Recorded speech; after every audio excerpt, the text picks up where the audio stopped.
Welcome to the Work in Progress podcast, where we keep our whip in check. And now, here's Michelle, certified coach and founder of Strive Leadership Development.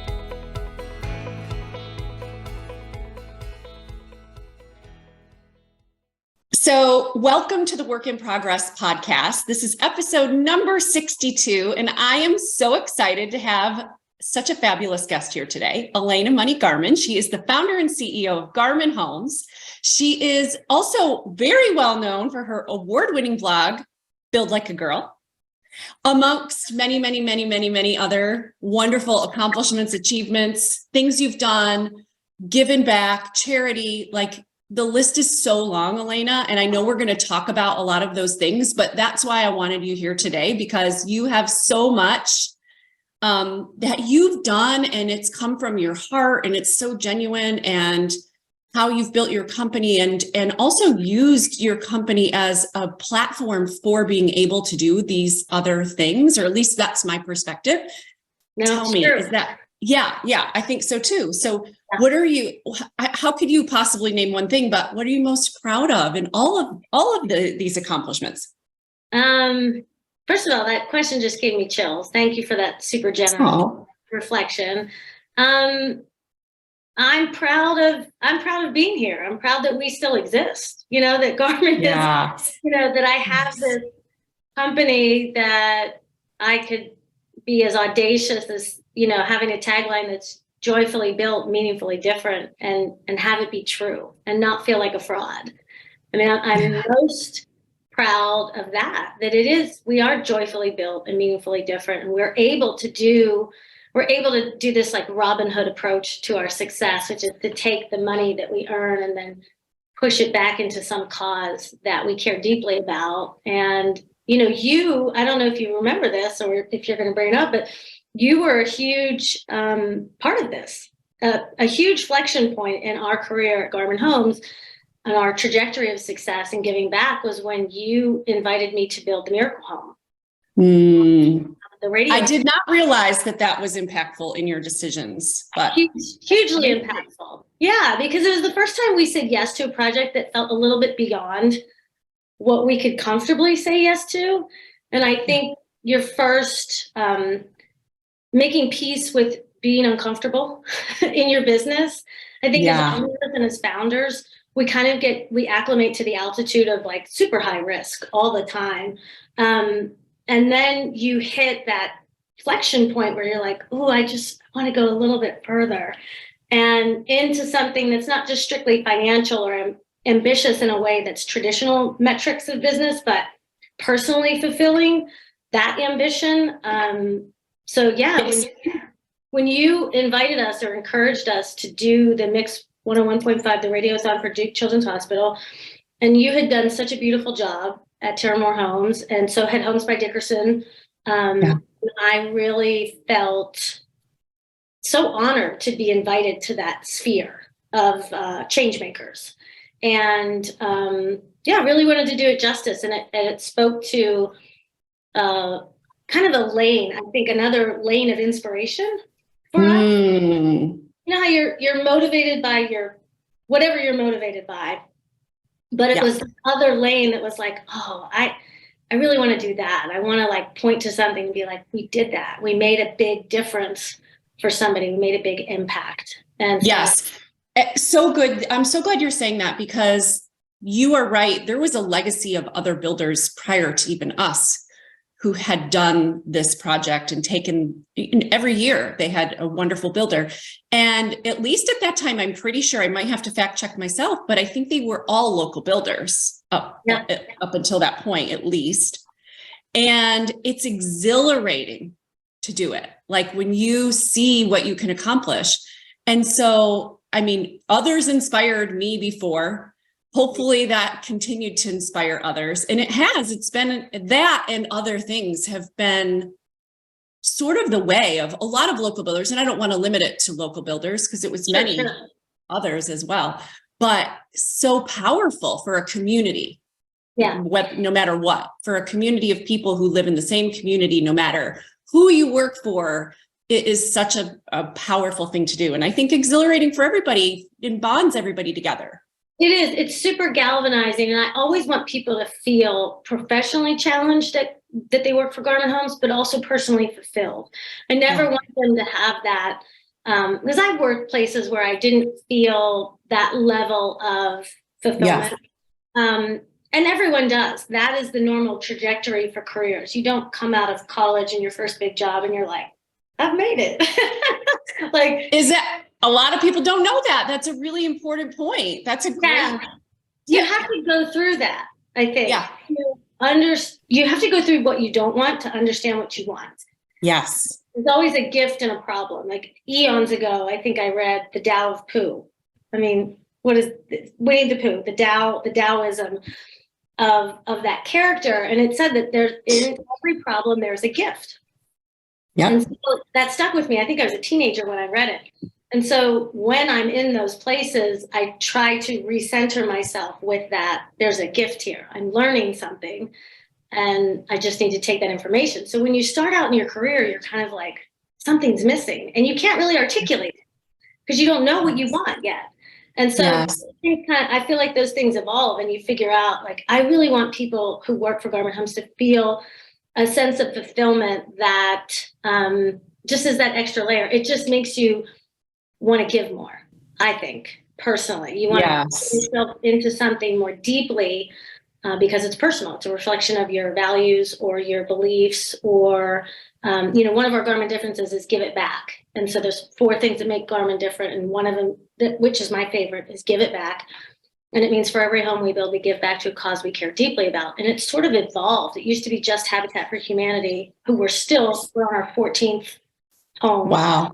Congrats. Thank you. Our 14th Blitz home this year. And we're in a first of its kind community, a mixed income community with Habitat for Humanity of Orange County. And we're building market rate, which we're super excited about. But those things that give it back element really sort of tethers you to something bigger than traditional success metric. Yeah, I'm glad you brought that up because that is one of the topics I really wanted to dive into with you today. We both had very successful local home building companies in our markets that couldn't have run more differently from each other in terms of the ways, the styles, everything. There were very few things that were similar in many, many ways. Yeah. And yet, we were so well bonded, had so many overlapping value systems and sense of community and all of that. What do you think is the core for how any company needs to create a culture? What are the main lines versus what are the things that make Garment special, made you unique? What made you stand out to attract your people? Yeah, I love that question because you're right. We were, which I have so much respect for, the fact that we were operating these companies, and it was cool to each be so in our lanes and be able to root for each other. Felt like we were part of an Olympic team, right? We were and I just have to say, it's so important for people to know that there's not a right or a wrong, and there's success in so many ways. You can pick your way. Your recipe is your recipe. It doesn't matter. You can get a great product no matter what. So you and I believe in abundance. We believe success is infinite, and it's not pieces of pie. It's not finite. Success is infinite. I love that. That's a great quote. There's enough for every person to find their. Totally. Your original question about culture is so thoughtful because I believe very strongly you have to live whatever you say. So there has to be demonstrable, observable evidence that you are who you say you are, that lives beyond the copy on your website. People have to be able to walk into a Garment home and know the ways in which we're different. And that the consumer needs to be able to articulate and see something that feels different. Yes. Right in your heart, right straight to the heart. Yes. Right. And we start at Garment, we start with, whenever we create something, a plan, marketing strategy, this new office that I'm in, we start with, how do you want it to feel? And that's something we ripped off from Apple. That's not us. But how do you want it to feel? And if you start with the feel, it's good accountability for creating something from whole cloth that stays true to your culture and what you say your culture is. Because we all have a culture. Sometimes it's the one we say, and sometimes it gets off track. And it's not like a set it and forget it thing. Your culture kind of has to evolve with the special mix of talent that you have at the time, the opportunities that are in front of you, the market conditions, because some people really thrive when it's dicey and, you know, it's like, let's go, you know, Yes. there's a challenge, there's a problem to solve.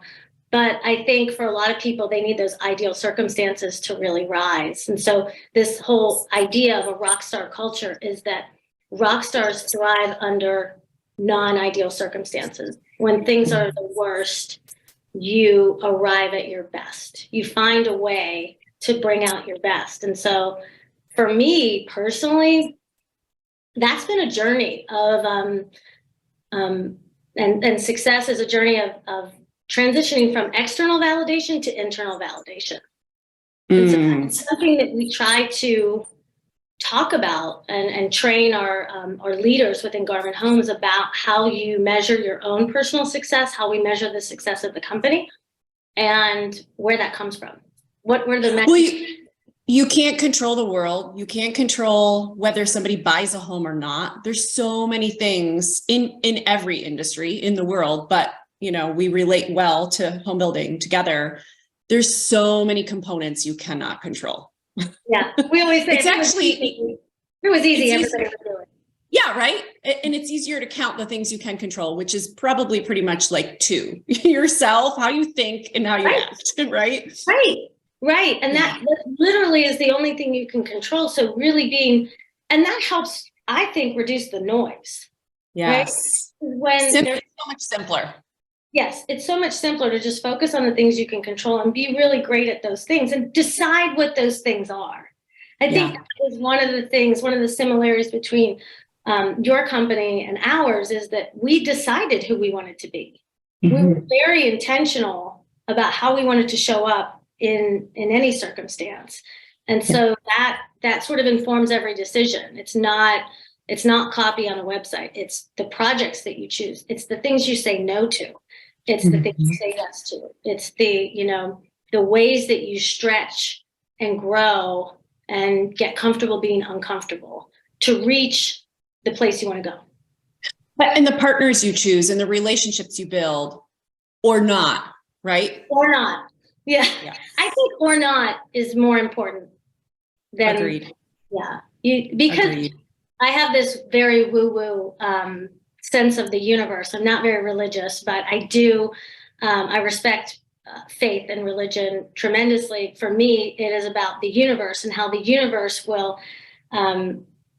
listen to the decisions you make. And so if I say no to something, I'm telling the universe that's not for me. I want something different. And so I feel like I'm trying to tap into the energy of the universe to send me the opportunities that are right for me by saying no to something that's wrong. Yeah. And I think it takes so much more courage to say no to something because you do have to really check yourself and you have to be willing to either be uncomfortable or not please somebody or go against the grain, or many times it's very disrupting to say no, maybe even to your own insides, in the moment. I've just done it. I just said no to something that I was fully invested in, and I felt this internal struggle of going back on my word. It was really difficult, and I was on the ladder for the HBA, and I just last week decided that my family needs me more right now, and I couldn't afford the time because it's family, Garman Homes, everything else in my life. And it changed. My capacity changed. And I really had to honor that. And it was hard. I felt, I've said years ago that I want to be as ambitious with my family as I am with my career. And I am. I'm very ambitious about my family. And, I needed to be in a different spot. And for my personal career, it would have been better to keep going. But I never would have forgiven myself if I had missed something. And sometimes I wonder if that's even true. Like if we even think that to help keep us on that path, but it actually many times isn't true. And who would know anyway? Right. You said no.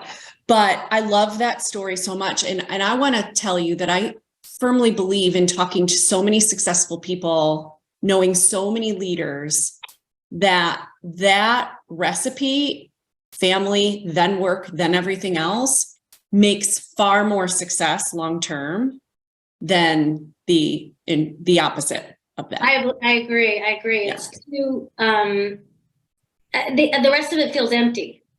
Yeah. Like you're trying to still avoid, because I've had it out of order. I've definitely lived. Me too. Yes. I've lived out of order before, where I was seeking things outside of my primary relationship, my first marriage, to supplement something that was missing. And so I sought out more connection and fulfillment through work and through stuff, saying yes to this, volunteering for this and training for that, and this striving energy, and trying to fulfill something, and then finally arriving back at the source of like, oh, this is listening to that still small voice inside your head that will tell you the truth, but it'll also break your heart and really test your courage. And that's a journey everybody has to go through, right? Agreed. For sure. And that's why I think it's so important to talk about, because probably there are a lot of people listening right now who do have it the opposite. It's not that that's wrong, doesn't make it wrong, but it is part of the journey, that recognizing why that works for you, why it doesn't work for you, because there's pros and cons to all of it, right? Absolutely. I was very happy. I experienced moments of lots of fulfillment when I was misaligned. Yes. I didn't feel misaligned. I mean, there were moments of anxiety, of truth. But no, that's part of the journey. It's not linear. Nothing is linear. Nothing. No. Even me saying no to this opportunity, this path I was on with the Homebuilders Association of wanting to serve, and then saying, you know what, I can't afford this time away from my family right now.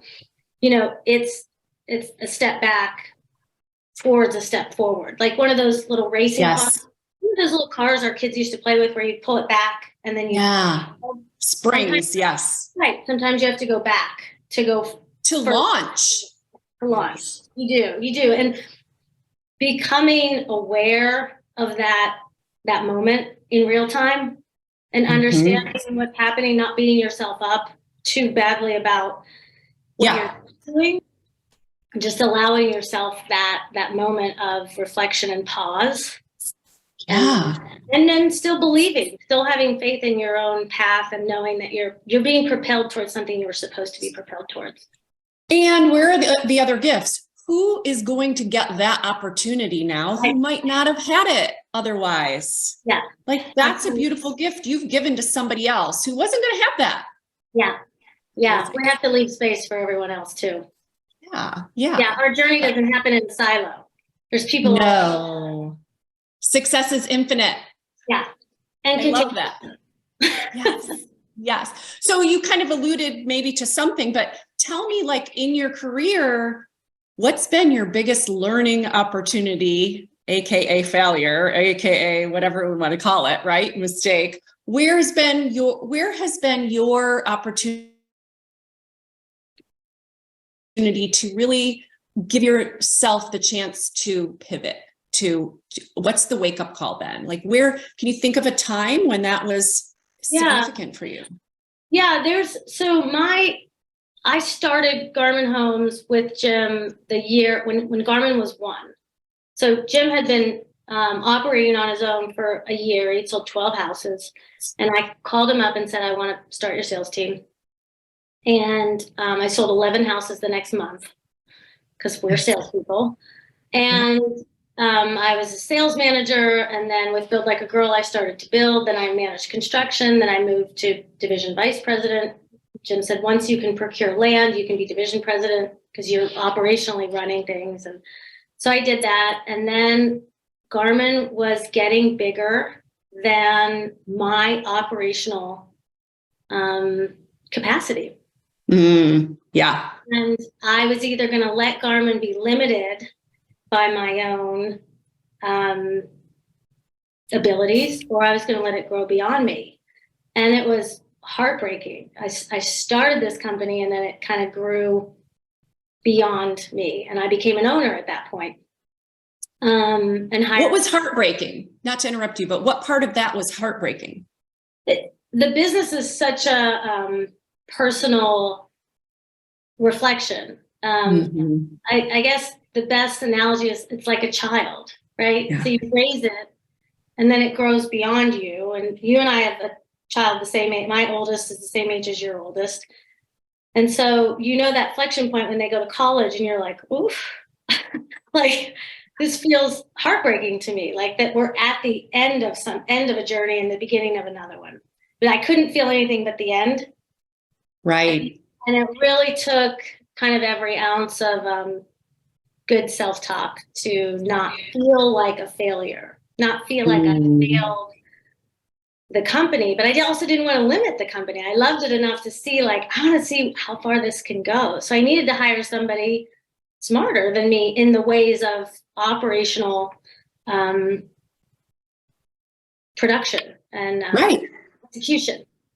And I think anytime you're at that point where you're like, I'm the division president, and then you're like, I need to hire someone better than me to take this as far as it can go. And so the most difficult part of that was preserving and honoring my own gifts in that, acknowledging the gifts I didn't have, finding them somewhere else, but then not letting that take away from the gifts I had to get it to that point. You have such ownership, such personal connection, ownership of the company. And so, it was heartbreaking because I felt like I couldn't take it where I wanted it to go. But like you said, it opened up opportunities, incredible opportunities for other people and other voices. And you. And me. It really released me into this space where I get to be as creative and crazy as I want to be. Yes. I don't have to worry about the day-to-day, right? Yeah. And that's a gift to the company and to the people you give back to and all of it. It's just never ending, right? Yeah. It was the right point, but that felt, I went through a lot of coaching for about 18 months to help me transition. And I had a coach reframe it for me in terms of, it's like going from being a mom to being a grandmother. You can be proud and you created something that started something new, and you have that responsibility for the day-to-day discipline of it. And our roles as moms change for our companies and our children, right? As parents, we have to become different kinds of parents later on, The diapers don't need changing anymore, but they need something else. And usually it's more important. Oh my gosh, it is a lot of difficult and very important conversations about real world stuff. That's been the gift of not running the day-to-day, is that I'm present for a lot of those moments, and I get connection points with my kids, which I'm loving.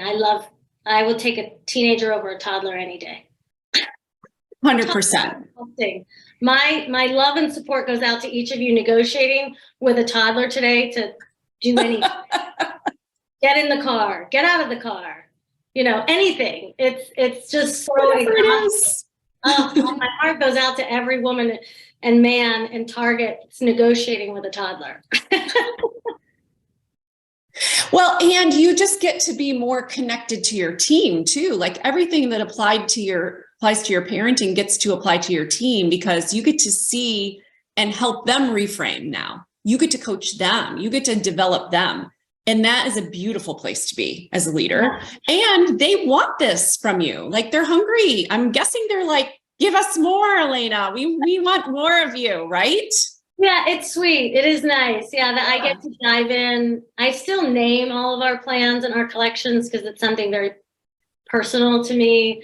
I get to keep all the parts I love, and I get to say yes to crazy philanthropic endeavors that help us grow, but ultimately stretch us pretty.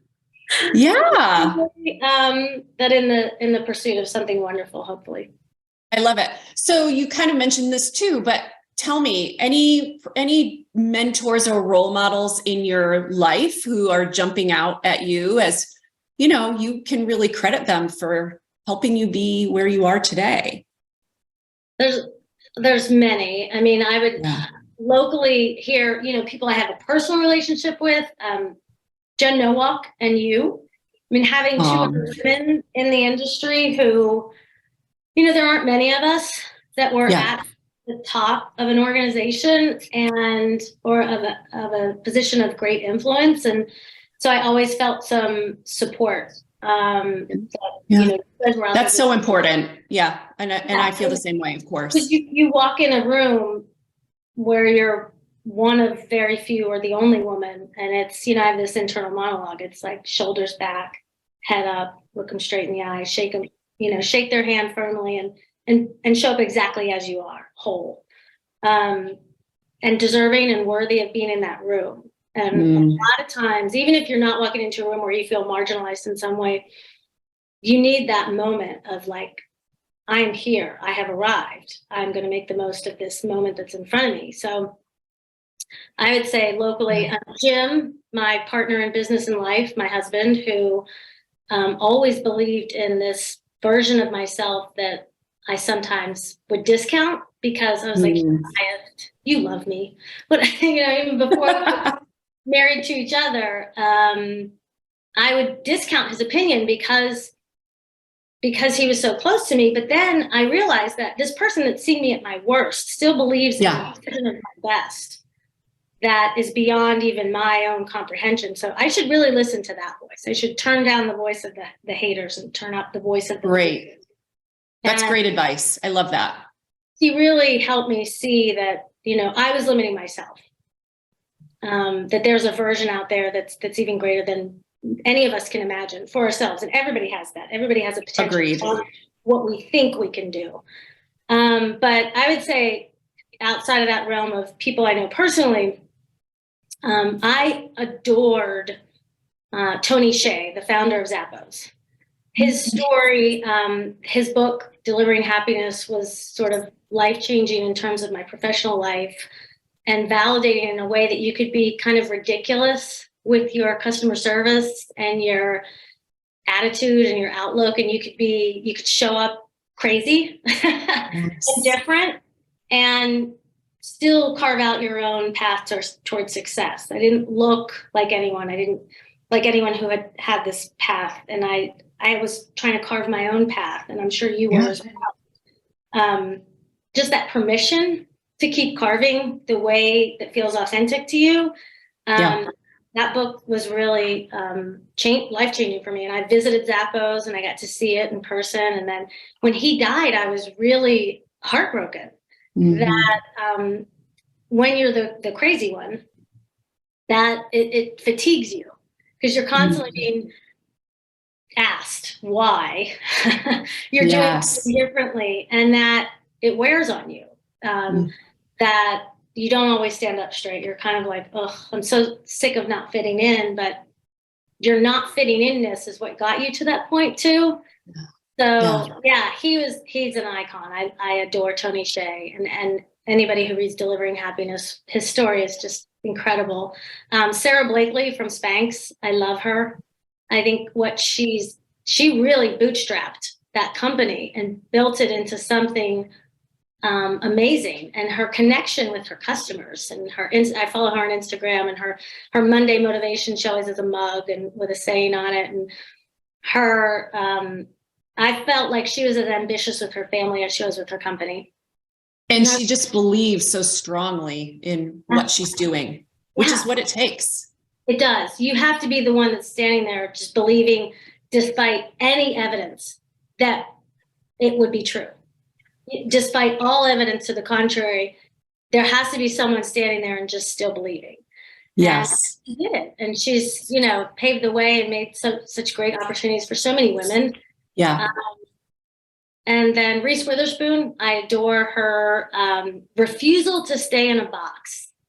Just her unapologetic ambition for projects that feature women and other marginalized voices, people of color, and people in the LGBTQIA plus spectrum, and finding ways to amplify voices that are missing from books and entertainment. And I feel a special kinship with that at Garman Homes, to make sure that I am providing opportunities to amplify voices that are marginalized within our industry, because it's still very traditional in the way of white male corporate identity. Leadership, and identity. Yeah, it's a great point. Great role models. And I know you yourself are a role model to so many. And I talk so much about how important it is to have great mentors and role models, and really truly take people under your wing, teach them, be willing to show them the way, be willing to get out of the way for them. All of that. Like we recognize the value of that, how important that is for others too. We're really going to impact the world in such a better way. Yeah, Rebecca McAdoo, who's our regional president who runs Garman Homes, her business acumen, her operational efficiency and just expertise, her prowess really is just a joy to watch. And how many leadership lessons I learned from her, watching her navigate, especially these past couple of years, have been so tumultuous. And seeing her, direct and guide and keep your eye on the iceberg and lock up these lots and develop this talent, and it's a joy to watch. I'm so glad I got it. Yes, and to watch somebody else do it in such an amazing way, you gotta love that. So authentic to herself, and her leadership journey it's a privilege. It's a joy. So we talked about it a little bit, but how would you describe your relationship with your company right now? Like, as your role, what's your relationship like with your company? This big baby. I have BFE, big founder energy. Love it. I am a founder. I am the outward facing voice of the brand. I have a lot of pride and love just woven into everything we do, and into the people that do it. I have a lot of gratitude every day for all the ways that everyone shows up at Garman. Sometimes when you're at the top of an organization, you only hear about the bad things, or you hear about the one extraordinary thing. Every once in a while you'll get forwarded something, and they're like, this is cool. And it's this, beautiful story that didn't happen in isolation. I think as a leader, I am always quick to thank people for all of the little moments that add up to a big moment. It's all the ways you every day committed to being generous and compassionate, and arriving emotionally to the space where someone is when they're building a home for their family. This is a sacred space. It's an honor and a privilege to build someone the backdrop of their life. And so not losing sight of that in the minutia of all the things we can't control and all the problems that happen along the way, of just centering yourself in that moment of what this means to someone, what this space means to someone, and how you overcome that, whatever is in your way, to connect with someone really tenderly and understand how you need to show up in that moment. I think I have this tremendous respect and gratitude for all the ways that every employee at Garman does that every day in ways that I never see. Yeah, that is a beautiful way to explain how a great leader will recognize that there are no successes or mistakes that are overcome in a silo by one person, by an individual. There are so many support and resourceful and strategic people and creative people around those situations to create those successes and overcome the problems and the mistakes and fix it and make it right. And it's usually a long list of people. Yes.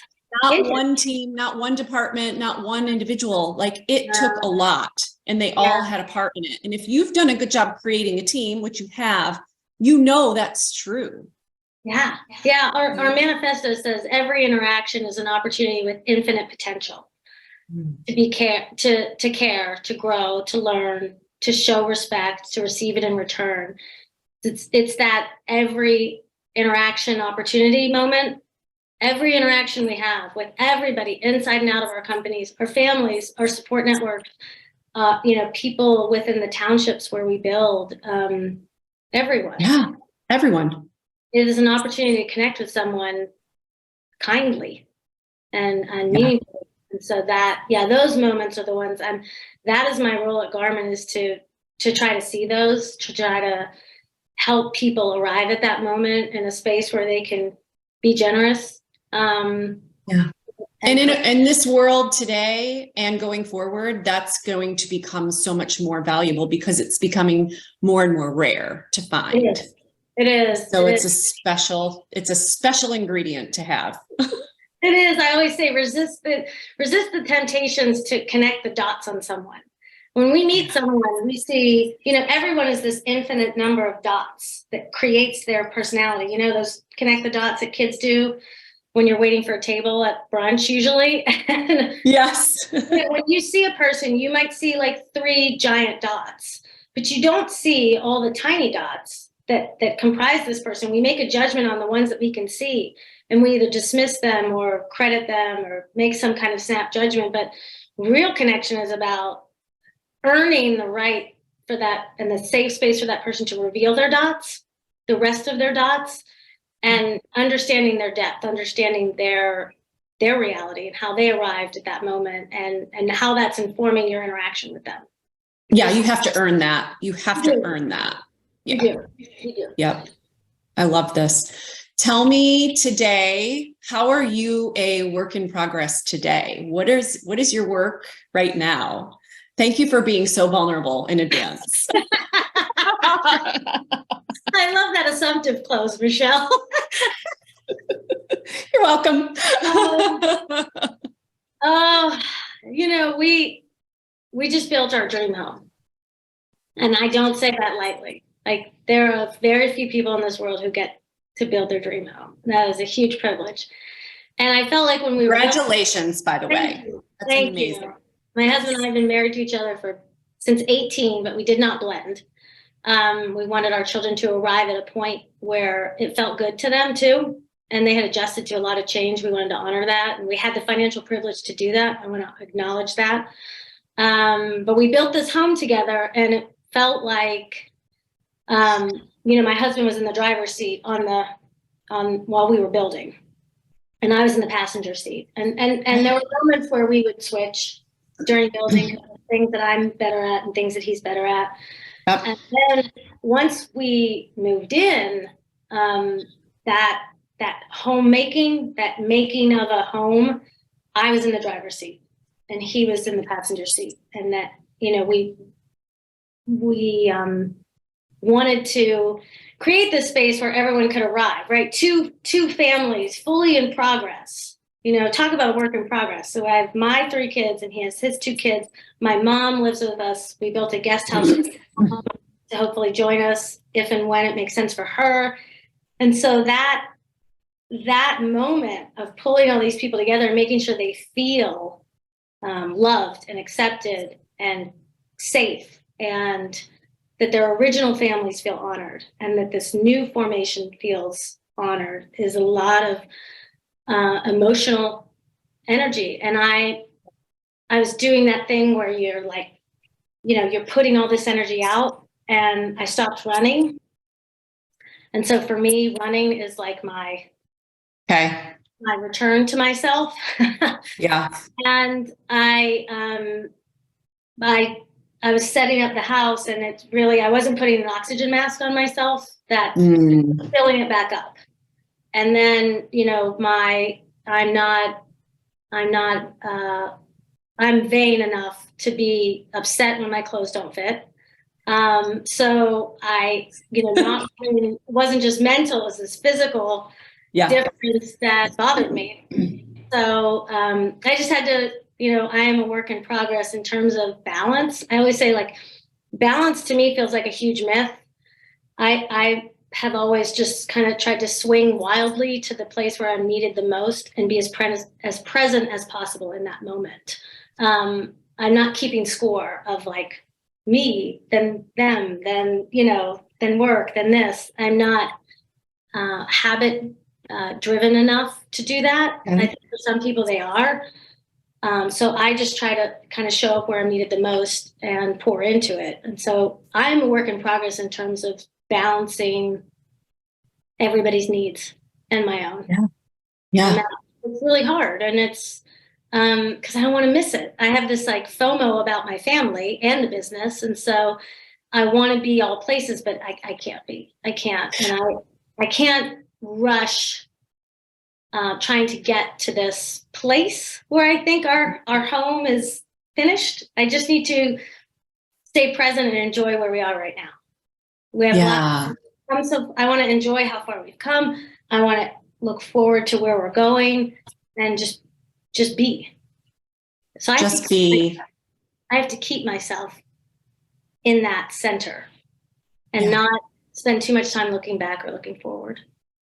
Well, and then giving yourself love, giving them love, just being loving, loving. Yeah. Being in a state of love is going to serve you, right? Like, and you'll know what to do once you remind yourself to stay in that place, in that state. I think you're right. We named the house Bodine because it's my childhood blanket. It was named Bodine, and I was that kid like Linus from the Peanuts. I always had my blanket with me, and it was. I took it on a business trip when I was in my early 20s, and my luggage was stolen, and so it was traumatic. I was like 23, and it was traumatic to have this childhood heirloom stolen from me. So we named the house Bodine. I could rebuild it. I could rebuild that sense of. I could rebuild a place where everyone's comfortable, everyone is safe, everyone is loved, everyone is whole, just as they arrive. And I love that you shared your story, because just you hearing it, the first word that came to my mind as you were describing, what you wanted to create is that it's such a comfortable place that you're creating. And I think for anybody listening to this right now who watches this, what a comforting thing to know that no matter what, you're always going to be thinking about how to balance, how to shift, where to give love, reminding yourself of your oxygen mask. Like, what a comfortable place. Like, if you are struggling with that right now, know that bad news, good news, you're always going to be like, you're not going to get to a point where that just goes away. And now suddenly you got it all figured out. You're like, I'm killing it. Like, that's just that you will have days and you'll have moments. Right. And there's days when you're just like, I am dangerous at any speed right now. I just need to be in a room by myself. Yes. Yes. And I think everyone experiences that. I think there's moments in my parenthood where I'm so ashamed at how I didn't show up correctly. Yeah. And we know because our kids, we raise them to tell us. And so, those moments are hard, and just taking the lesson, leaving any of the shame that would hold us back from arriving at the next moment. And being willing to focus on all the things you did right. Like, there's a really long list of that too. And they're both valid lists. One is not more powerful than the other, but let's not let, the bad list overcome the good list and forget that. Yeah. That's like that when you spend time on the low light reel, too much time on the low light reel or the highlight reel. That's dangerous. Like, I don't want to believe my own PR. I want to arrive at the moment in front of me and do the best I can. But I wake up in the middle of the night and run a list of all the ways I've not shown up the way I wanted to. It's super fun. So good. And then you go right back to sleep. Like a baby, fitfully and crying. Exactly. Might as well get on some social media and scroll through and feel better. I usually try to read a book. I read romance novels, like true, like escapist, chick lit. And unapologetically, I love it. And I like if it has a cartoon cover and it's like a meet cute, I am in it. And that is my preferred method of escape. And there's always a happily ever after. That's a great place to be. You gotta love that. Read that and escape, and I can get back to arriving at whatever moment's in front of me. I love that. Okay, so you are so willing, and you share so much of yourself, and you allow people to know you and your company, and even on social media, your family and your, everything you have going on. Is there anything that we don't know about you? Anything that you would want the world to know that they don't know about you? What do we need to know? I'm a super nerd. Does everyone know? Are. So when you get done reading the romance novels, what do you go read then? or do that's nerdy? I dream about being a Jeopardy champion. Ooh, I love that. Yeah, I love trivia, and I'm pretty nerdy. I love so fun. Yeah, I love trivia. I would love to be on Jeopardy someday, but who knows? I did watch Celebrity Jeopardy, and I thought, now, if I could get famous and then go on Jeopardy, I could definitely win. But I don't know if I can win. That's two big things to do. That could check a lot of boxes right there. That's a good path. Right? Yeah. Jeopardy. I'm a super nerd, and I love breakdancing. Ooh, fun. I haven't witnessed this yet. I don't breakdance myself. I mean, I have, but not well. But I love to watch breakdancers. So cool. Yeah, I love it. I just wish I could do it. This 8-year-old body is not going to do it. We'll keep watching. We'll just watch for fun. Yes, that might be safer at this point. Who knows? I love it. So, what's ahead for Garmin? What will we see? Taking over the world. Just kidding. Yeah, of course. No, we're growing. We're getting bigger. And for me, I mean, back to vulnerability and just sharing, I mean, there is a special magic at Garmin that I am, growing has meant I have a fear about it. I have a personal fear about diluting that magic. Does the magic scale or does it not? And so finding ways to scale the magic and the connection that we build with each other is our greatest, it's what's on my mind. I think you just decide that it is. Yeah. That's it. You just decide. And we've been doing a lot of training with our leaders for the past 7 months. We've been doing something called Garmin Academy and spending a lot of time, 6 hours, 2 3-hour classes a month with all of our leaders. And it's been a really fun lane to have, to tell stories about how we started and the why, all the why behind what we do and how we do it. So that's how we're deciding to scale it. But we're getting bigger. We have 2 divisions now. And for me, that means I'm excited about what that will allow us to do, to say yes to projects that are close to our hearts. We are doing another hero home. We're doing our 3rd hero home with Operation Coming Home. Love it. Our 3rd to honor a fallen soldier. And so that journey is always very personal. Understanding who that hero was, making sure we are good stewards of that story, and the love story of the hero that's left behind, and the family that's left behind, and how we tell that story and how we introduce their story and honor that sacrifice and say thank you. So I'm very excited about that. That's this year. That'll be probably Veterans Day when we get to celebrate and present that house. So beautiful. So appropriate. I love that. Yeah. How can somebody follow that story and follow Garmin? You can find us on all social media channels. You can find us on LinkedIn, Garmin Homes. You can definitely follow me at Alaina Money-Garman on Instagram. I'm open. And then at Garmin Homes on Instagram. I'm not on Facebook anymore, but I think Garmin is. So, sure. Yep.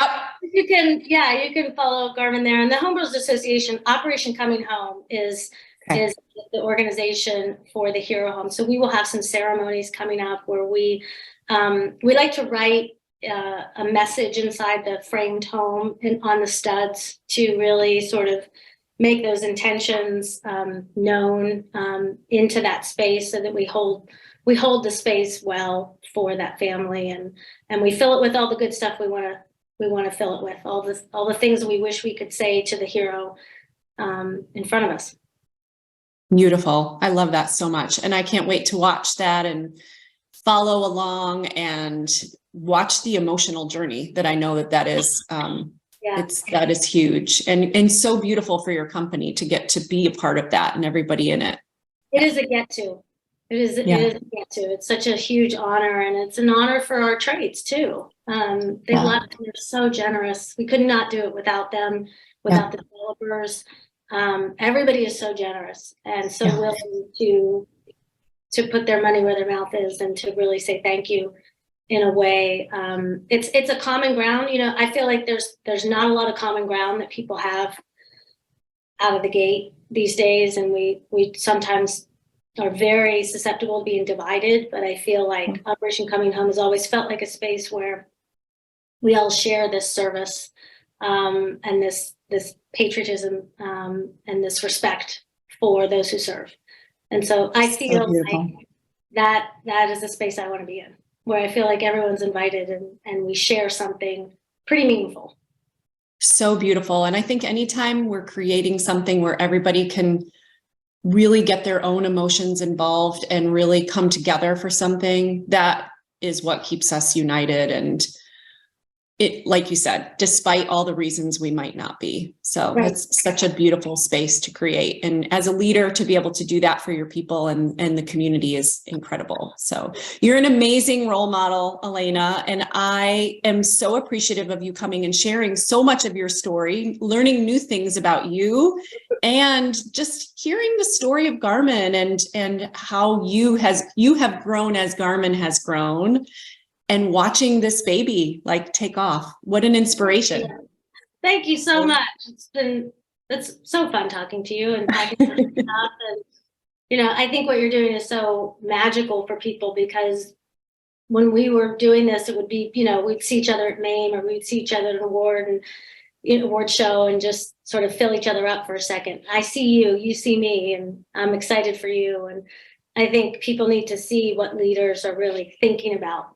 Yes. Behind the success of what you see, what it takes to get there, and the mental journey and the personal journeys are really important. Those stories are really important for people to understand that this is what it feels like. If it feels hard, that's because it is. We don't need to glamorize it, but we're doing it because it's worth it. Yes, exactly. Keep going. You're on the right path. It feels hard. Keep going. Isn't that the truth? We all need those reminders every day. If it feels hard, just keep going. You're on the right path. So true. So true. Thank you, Alaina, for being here. And thank you for sharing. I'm so excited for everybody to get to hear all of this today. So much fun, as always. I hope maybe you'll come back another day too, but thank you. For more ways to keep your work in progress in check, visit striveleadershipdevelopment.com.